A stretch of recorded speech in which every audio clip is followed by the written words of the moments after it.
Welcome to the latest episode of Five on the Floor on the Five Reasons Sports Network. Thanks for joining us on your favorite podcast app, on Apple Podcasts, on Android, Spotify, or the Five Reasons YouTube channel. We are recommending people check us out on Spotify. Been a lot quicker than Apple Podcasts of late. Also, check out Off the Floor. That's our Discord server. Go to the link in the description. We have a direct link now. No frills. All you got to do is pay the $2.99. You can cancel it at any time. And if you go in there and you pay the $2.99, you're going to get access to 10 different channels, including our draft channel, our transaction channel, our WNBA channel. Just get off of Twitter for a bit. Communicate with real basketball fans, not the same 6 accounts all day long. Check it out. It's Off the Floor. Also, check out Prize Picks. Use the code 5, FIVE. Put down your $5. You get $50 to play right away.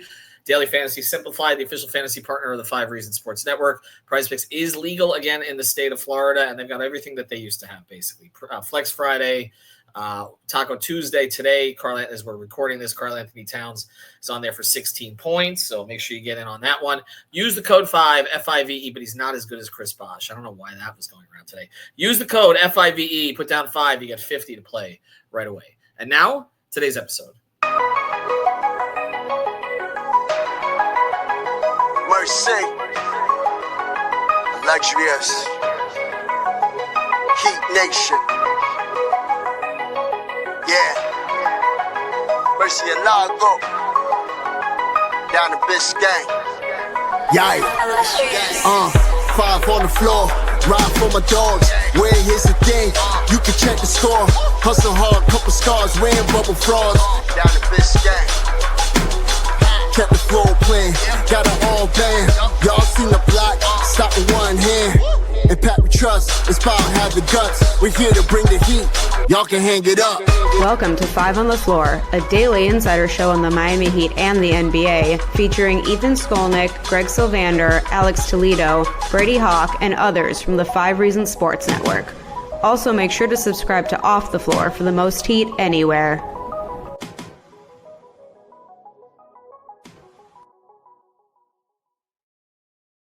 All right, we are officially in slow season. Here's today's floor plan. I'm Ethan Skolnick. You can follow me at Ethan J. Skolnick at Five Reasons Sports. Get Alex Toledo. You can follow him at Alex Toledo. No, you can't, actually. You could if you never switch that. So go to Tropical Blanket. You can follow him there on Twitter. Also, check out recent episodes with Greg, Brady, Gio, Adele, Matt, Eternal. This is like, we call it the podcast sweatshop. So that's basically what we've been doing lately. Just bringing on people for episodes. And we are bottom of the barrel today. Alex, we're looking for another. By the way, the implication with the way you presented that makes it sound like I'm the bottom of the barrel guest. No, not the guest host. The topic, which is, by the way, my fault. So but you can't say this is a tough question because I prepped you about an hour and a half in advance for this. Here's what we're going to do. This is just a little exercise. We're going to do the East first. We're going to do the West second, but it's going to put into perspective where the Heat stand with their current roster. Okay. We're going to look at the rotations for the Pacers and the Knicks, and then the Thunder and the Wolves. It looks like we're headed towards a Pacers Thunder final, which NBA is going to be excited about that one. I don't think anybody on ESPN knows anybody on either of the two teams except for 2 players. So that's going to be interesting to see how they cover that. But we're going to get into how many Heat players would play in the playoff rotation of each of these 4 teams. Okay, so we're going to go through. I'm going to say where they would slot. It's a fun little exercise here. Who would they replace, and how would this turn out? That'll give you an idea. I don't know how this is going to go, so we'll see. It's only May is what's making me laugh right now as I'm thinking about what we're doing. No, well, June is going to be better because literally we're dragging Adele on here and Matt for 24 straight days to preview the draft. And then, of course, we've got free agency. So we have our in-house people. We got somebody for everything. By the way, we did an episode with Sean, too. Everybody, we have enough. This is a collective effort. The Heat do not. So we're going to prove that here in this episode. You ready? Let's go through the Knicks rotation in the last game, and then we will talk about who would have played over certain guys here. Okay, here's who they started. Of course, this was a lineup change. Mitchell Robinson at the 5. Cat at the 4, not better than Chris Bosh, by the way. I don't that was going around Twitter today, and I just stop. Okay, just stop. Mikal. Well, I don't know who's the 3 and who's the 2. OG Anunoby is and Mikal Bridges are the wings. Jalen Brunson at the point. 6 man, I guess now he was a starter all year. Josh Hart, And then Miles, the others who played, Miles McBride, DeLon Wright, of course, has played for the Heat, and Landry Shamet, although he pretty much played because of foul trouble for the Knicks guards. Two guys who didn't play, two former Heat players, Precious Achua and PJ Tucker. All right, so let's go through it. Let's go through this rotation, and let's see who would play. Okay, so let's say first who would start. Which Heat players would start on this team? Alex. I mean, Bam is the obvious one, right? And it's funny because when you presented this topic, my mind immediately went to which one of these teams would Tyler start on, because I think that's where it's going to get funky I and know, a little bit tricky. But you almost like reminded me there, like, oh yeah, we still got to talk about Bam.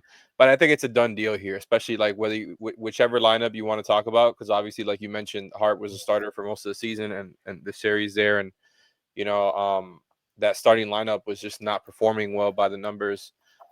So like he would obviously start over Mitchell Robinson. I don't think there's a question there. And then if you go to the starting lineup that they had all season, I would say he starts over Hart. I would say there's no doubt about it, and I think that would make them a whole lot better. Like this. That would make them a lot better. And I just don't even want to think about it anymore. I know you don't, because the next question's really hard. I agree with you. Bam would start. He'd start in either lineup that they would play. He'd play next to Towns. He would protect Towns defensively, which, by the way, is what separates Towns from Bosh, if anybody wants to know. Because Bosh became an elite defender in Miami. He was not before he got to Miami, but he became after it. All right, but here's the hard part. Does Tyler start on this team? I think it gets really tricky here, man. I think he would have a better shot at starting if you're talking about the starting lineup that they've had all season, especially because they were struggling a little bit as of late. So it's a little bit easier to kind of throw him in there for Hart, right? But then also it's like, do you want to start Towns, Hero, and Brunson together? Like, for as good as Bridges and Anunoby are on defense, I think that's a little bit much to ask for. And I think this is going to be the first of many where I probably lean no, where it's like, yeah, he's obviously better than some of these players, right? But it's like, if I'm in the playoffs at least, right? Because I guess like I'd start him on the Knicks for the regular season, right? Like, I think you could probably get away with it, and you can mix and match. But if you're talking about when it all counts, there's no way I would start Hero, Brunson, and Towns together if that was my team. You know what I mean? That's too many. Like, as you're seeing now, those guys get picked on already. As it is, I think it's too much Bridges and Anunoby to cover up for. And it's like, yeah, he's better than some of these players that we're talking about for sure, but I don't know if it's the right fit. Right. I'm with you. It's funny because his shooting would really help them, but a Brunson Hero backcourt defensively with Towns in the front court. Now, I guess you could say if Bam was starting, then you're protecting Tyler a little bit, the Tyler Brunson backcourt a little bit, but you still have three subpar defenders in the starting lineup. And I guess then you would start is Bridges the odd guy out? No, I don't know if he's not coming out of the starting lineup. So you'd be starting Hero over Bridges. I can't make a case. I can't. I can't. I'd like to, but I can't. All right. So if that's the case, Hero is clearly your best offensive player off the bench then, right? So basically Tyler becomes your sixth man. Mm-hmm. And of course, I don't want to make it sound like Hart is like some easy guy to put on the bench. You know what I mean? Like, I'm not trying to downplay what he has, but that was just the guy that I pointed out. Okay, like that would be the guy that I would consider starting him over. Because like you mentioned, I don't think you could do that with Anunoby or Bridges. Yeah, but you could right. If Robinson, but you can't otherwise. But see, here's the other thing, and I just to be fair here, we're adding players here, but technically we'd have to be subtracting players, right? Because otherwise you're just loading up. But Tyler would be the best scoring guard off this bench. I don't think there's any question he'd be the sixth man. I guess Wiggins. Let me ask you this: would Davion Mitchell play over Miles McBride? Oof, Thibodeau would absolutely love Davion Mitchell, and he was playing campaign, so I don't think that's that crazy. I think McBride is somebody who should be there regardless, but I don't know. I guess Thibodeau is not. He's still there, And Campaign didn't play last game, like you said, but Right. I don't know how committed he is to him as like a guard who can create. Apparently, I'm guessing that's why he was playing Campaign. Like he went with a veteran point guard, and like Davion is a point guard by nature, right? Yes. So maybe he would, even though I think that they would probably both be playing off the bench. Well, I don't think we can do that. I think then we're making it too easy on ourselves. Would you replace Miles McBride with Davion Mitchell as your top point guard off the bench? He's not a point guard. Okay, well, either way, as your top small guard off the bench.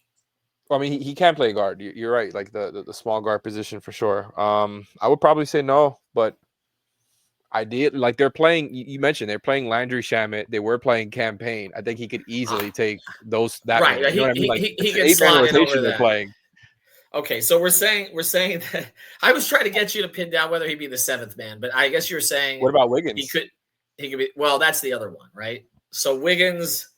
I think Wiggins it would be the same thing, like eighth man at least. Would Ware get if you moved Mitchell Robinson to the bench? Would you play Ware over Mitchell Robinson? Not at this stage.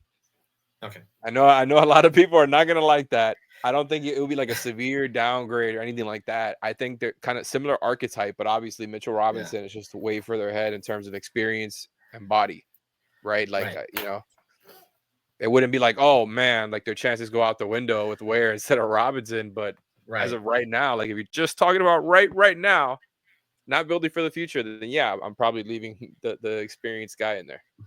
All right, so as a ninth man, I guess DeLon Wright's their ninth man or something along those lines, or maybe it's Campaign. Can you make a case for anybody else on the Heat? Jovic, Jaquez?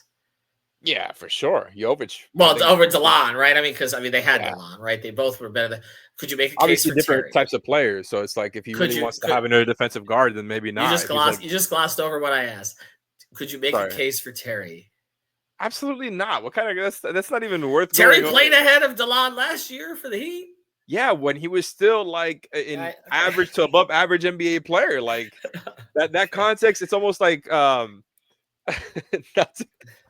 to get into religion here, but BC, right? Like it's like that's how we have to talk about Terry. B neck injury, BNI. By the way, Tibbs wouldn't play Jovic.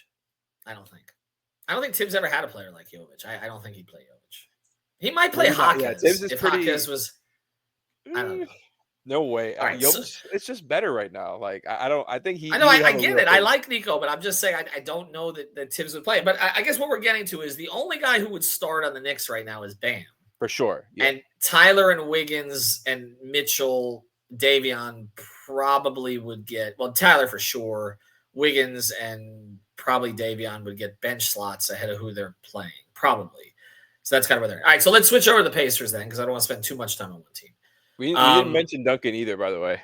Duncan? Well, that's not one that I'm saying would be there for sure, but I think he's kind of in that. Tibbs played Burks last year. Tibbs played Burks last year. With everybody, of course, they had a lot of injuries. Yeah, I know he played. Okay, again, when it comes to like the back end of the rotation, like regular season, I could see that like Duncan and Jovic getting in there. I don't know about playoffs, especially with Tibbs. All right, let's go to the Pacers. Oh man, let's start in the backcourt here because I actually think there's a better case for Tyler than Bam. Although I'm probably okay. So here's their starters: Miles Turner, Siakam, Aaron Nesmith, Nembhard, and Halliburton. Tyler's starting over Nembhard, right? No. Oh, I thought about this. And all right. I can't do it. I can't do it, man. Like even though Nembhard is obviously not like this big guard that like the guy that you think of as like, oh, the guard, the defender, right? Mm-hmm. He is a good defender for what he is. No, he is. No, I like him as a player too. I think he's Malcolm Brogdon, honestly. I think on another team he'll start and he'll be like a 15-5 guy starting. I don't think he's an all-star, but I think he's going to get paid somewhere else. He's like the rare smallish point guard coming out of college, not like super hyped up that makes it out. You know what I mean? Like every now and then you get those, and it's like guys who are very good, but like maybe weren't drafted super high because of their size. Like maybe I don't know, Fred VanVleet. Like there's been guys like that, and I feel like I look at him like Brogdon this guy too, although Brogdon's a little bigger. Yeah. this guy steps up in big games, plays both ends of the floor. Helps create offense for them. Like, I don't think I would want to bench him. And then I thought about Neesmith too. And it's like, yeah, you could absolutely make the case that Hero is better than these players. But it's, again, we're going to keep running back into this wall here. These guys, these teams that we're talking about already have their offensive foundation set. So if you're adding Hero into this, you're not getting the results that you want out of him because you're putting him in this smaller role, which is where you start to realize things a little bit. It's like, okay, well, none of these teams would put him easily. Well, it's interesting. It's interesting because the Pacers have been mentioned as a possible landing spot for Tyler. But I thought about it after we did that episode. As far as like Mathurin and maybe like a Jarris Walker, the episode about two guys that are not playing. Yeah, exactly. And it's like guys who are recently drafted. Mathurin has shown something. Walker is still like more of like tools and athleticism, and that's not even something that would like, I would be like, woo, let's do that, right? If you're a Heat fan, but in general, like, I just don't think like seeing what we're seeing from the Pacers, that Tyler is somebody that you easily slot in there. And I'm really not trying to shade Tyler, man, because he really. So you have Tyler. You have Tyler as a 6-man. See, the problem is I would start him over Neesmith, but they're so small. Then that's the thing. It's that Neesmith it serves as like their wing stopper. I know. Obviously, he can do stuff on offense. So it's just such a tough like. I don't know. Like, I would rather I think he has a better case for sure in Indiana than New York. New York, right? But okay. So if you're not going to do that, and I get that one will be controversial. And I think Bam starts over Turner, by the way. Okay. Even with everything. But I say yes. But I just did an episode with Brady where we talked about Turner's importance as a guy who can protect the paint, but also is a great spacer. Okay, so Bam is just better. I know he's better. I'm not going to argue Pop didn't think he was better, right? And that fueled Bam afterwards. I just don't think like the shooting difference. I think that was a favor from Pop to Pat to motivate Bam when he put it behind Plumlee and Miles Turner. That's especially a crazy Plumlee. Theory. No, I really think so. I really think so.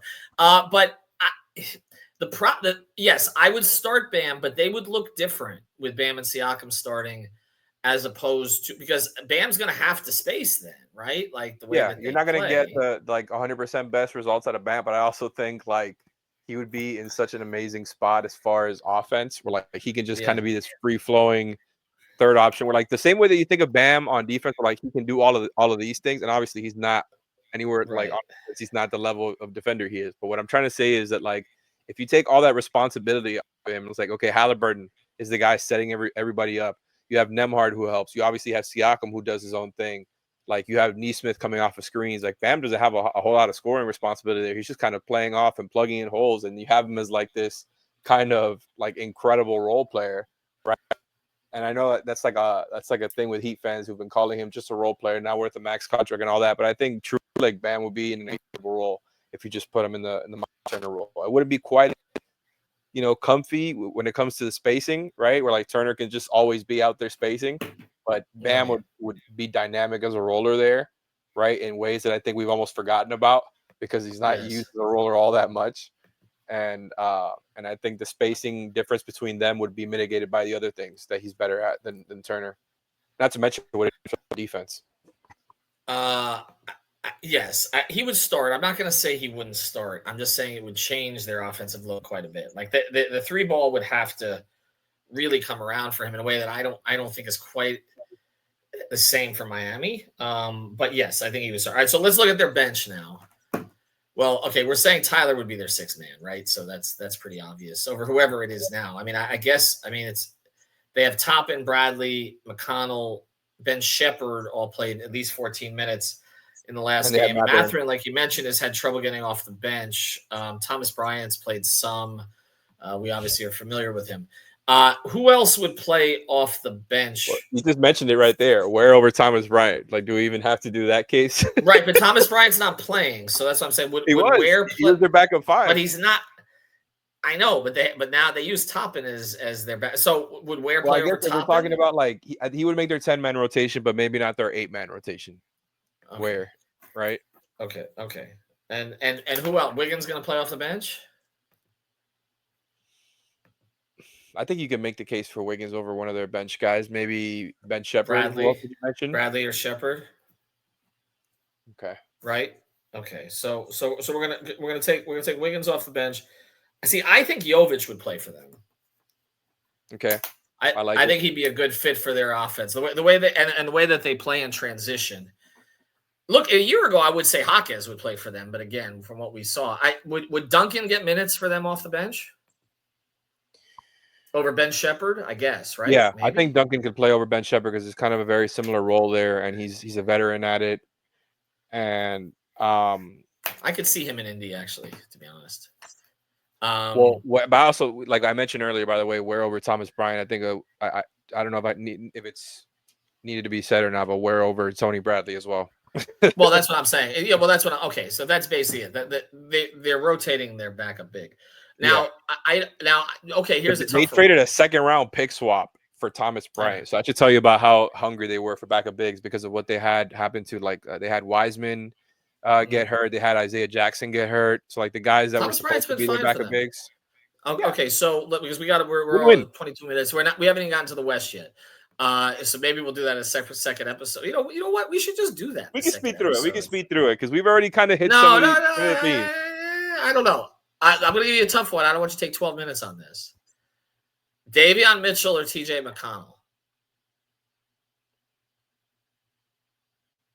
And TJ McConnell playing against everybody, not just against the Heat. No, I mean, he's doing it against everybody, though. I know. This is a really tough one. It's hard to not take McConnell right now, man, because with his offense, like Davion was so good for the Heat, right? And it wasn't. I'm not gonna just say it was the hot shooting, but it's hot. It's hard to know exactly where the shooting is, right? Because it never came down. So like obviously he can hit the open threes, right? And that's probably gonna keep happening. But he's not a 45% 3-point shooter. He's getting wide open threes and he's hitting them right now. So it's hard for me to look at that as like his baseline. I think he never hit the others. It happens with 3-point shooting variants. Like it just happens, especially with guys who aren't knocked down, right? For as good as he was. The stuff that makes me really question it is what he did attacking the basket. You know, that's where I really gets tough because that's the thing. McConnell, like he gets the middies and he's on lock with that. Like he's up there with other guys. It's like, okay, that midi is on lock. And then he gets paint touches and makes the right plays. And he's not a bad defender. So I almost lean McConnell because he's shown it, you know, for longer. Whereas like the Davion thing, like what he showed at the end of the season might be better than McConnell. But I almost trust that like what McConnell's game is. Yeah. You know what I mean? That I know what it is more than what Davion is so far, even though I really like what I saw. It's really hard for me to pick Davion over O'Connell. Just because I've watched O'Connell torch the Heat for too many years. Did you say O'Connell? I said O'Connell, McConnell, O'Connell. I always get that one. I'm always all over the place with that one. That's Jimmy's friend.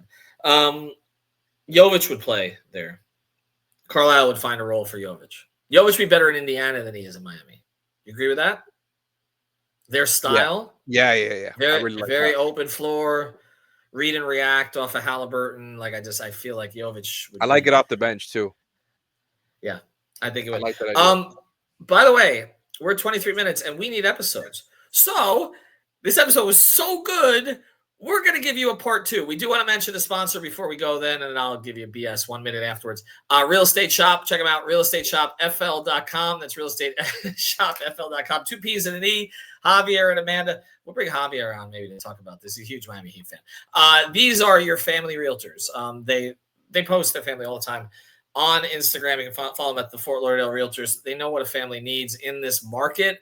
Especially, we know interest rates all over the place. South Florida housing can be really tricky. They'll walk you through it. Based in Broward County, you see them in Pines, Davie, Fort Lauderdale, all over the place. But also they can service Palm Beach County and Dade County as well. So check them out. The Fort Lauderdale Realtor, honest, trustworthy. And again, they will break it down with you and try to get you the most money for your house if you're selling or try to get you the best deal if you're buying. It's realestateshopfl.com, 2 P's and an E. Or check them out at the Fort Lauderdale Realtor. All right, so we're on another episode. We're going to drag Alex in for another one. I don't know if it'll be in the next 10 minutes. We're going to get through OKC and Minnesota. But I guess the overall picture we're painting here ain't great. Now, some of it is fit. Some of it is fit. A lot of it is fit, honestly. Right. I just wonder how many good teams we would do this with. Like, obviously, like we talked, some teams that are middling, teams that are in the lottery, yes, the Heat would have a bunch of guys. I mean, Bam and Tyler would start on all of them pretty much. Are we turning into a whole series? Is that what I'm hearing right now? We're going to go through every team in the league, including the G League. Is the Ignite still exists? We're going to do that one too. No, they don't, right? But we're going to go through. No, we're just going to do Oklahoma City. Oklahoma City is not going to look good. It's not going to look good. Minnesota. I will tell you, and this is the tease. Anthony Edwards could have used somebody like Tyler Hero last night because they overloaded on Ant, and there's nobody to create in that backcourt. So create anything. So we'll talk about those two teams as we go forward. But the overriding point here is the Heat need more talent. They need more talent. Like I mean, some of their talent may grow, but right now they need more talent because I don't know. It's not a pretty picture. Anyway, Alex, appreciate it. Appreciate everybody who stuck with us for this one. We will do another one because you liked it so much.